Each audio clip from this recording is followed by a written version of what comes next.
క్రీస్తునందు ప్రియమైన వాళ్ళారా, శుభాలు. ఎలా ఉన్నారు? బాగున్నారా? నిన్నటి దినము ఎలా గడిచింది? ప్రభువుకు మహిమకరంగా జీవించారా?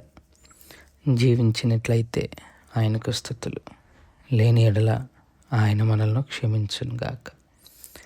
నేటి దిన ధ్యానాంశము లూకా సువార్త 22వ అధ్యాయము 31-32 వచనాలు. లూకా సువార్త 22వ అధ్యాయము 31-32 వచనాలు. సీమోను, సీమోను, ఇదిగో సాతాను మిమ్మును పట్టి గోధుమల వలె జల్లించుటకు మిమ్మును కోరుకొనెను, కానీ నీ నమ్మిక తప్పిపోకున్నట్లు నేను నీ కొరకు వేడుకుంటుని.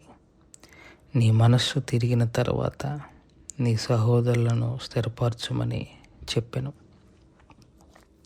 దేవుని వాక్యాన్ని మన వినికిడిలో దీవించి ఆశీర్వదించునుగాక.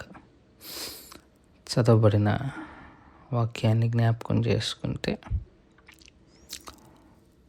యేసుక్రీస్తు ప్రభువారు తన యొక్క లోక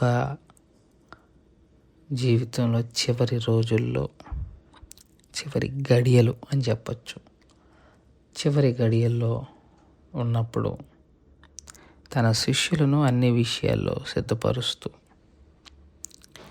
పేతురును పిలిపించి ఈ మాట అంటారు: సీమోను, సీమోను, సాతాను మిమ్మును పట్టి గోధుమల వలె జల్లించుటకు మిమ్మును కోరుకొనెను గాని అంటున్నాడు.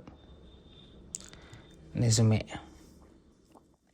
సాతాను మనల్ని పట్టి గోధుమల వలె జల్లిస్తుంది. అది ఖచ్చితంగా పేతురు జీవితంలో జరిగింది. సాతాను అతన్ని పట్టుకుంది. అందుకే 3 సార్లు ఆయన ఎవరో నాకు తెలియదు అనే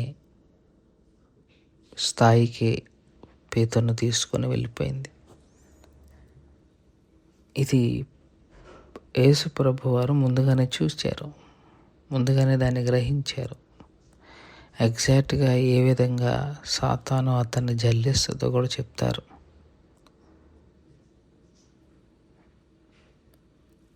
అందుకు పేతురు దాన్ని పెద్దగా కుదరదయా, అస్సలు ఛాన్సే లేదు, నేను అట్లా అన్ను, అట్లా చేయను అంటాడు, అని పడతాడు. ఇక్కడ గొప్ప విషయం ఏంటంటే, యేసు ప్రభువారు అంటున్న మాట, నీ నమ్మిక తప్పిపోకున్నట్లు నేను నీ కొరకు వేడుకొంటిని అంటున్నాడు. అంటే పేతురు పరిస్థితిని ప్రభువు తెలిసి, పేతురు పడిపోతాడని కూడా ప్రభువుకు తెలిసి, పేతురు గురించి ముందే ప్రార్థన చేశారు.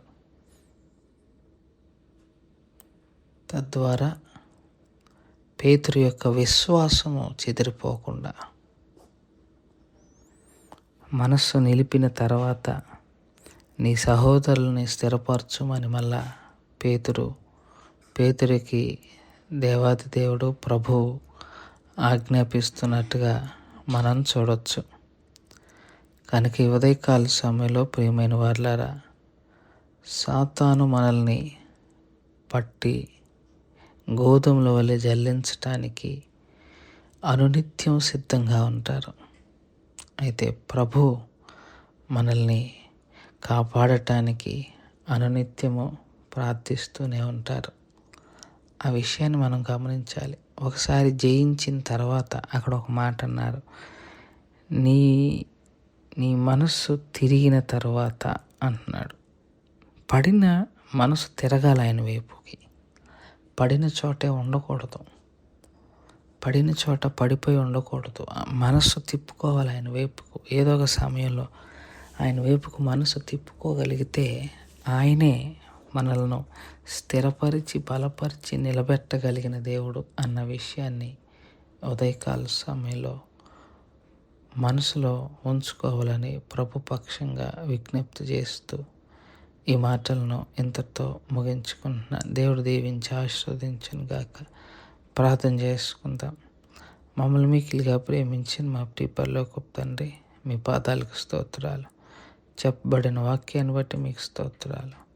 విన్న వాక్యం మా హృదయంలో భద్రపరుచుకొని వాక్యానుసారంగా జీవించగలగటానికి కావలసిన కృపను సహాయాన్ని దయచేయగలరని మనవి చేసుకుంటూ యేసుక్రీస్తు ప్రభువారి పుణ్యనామములో అడిగి వేడుకుంటున్నాం తండ్రి.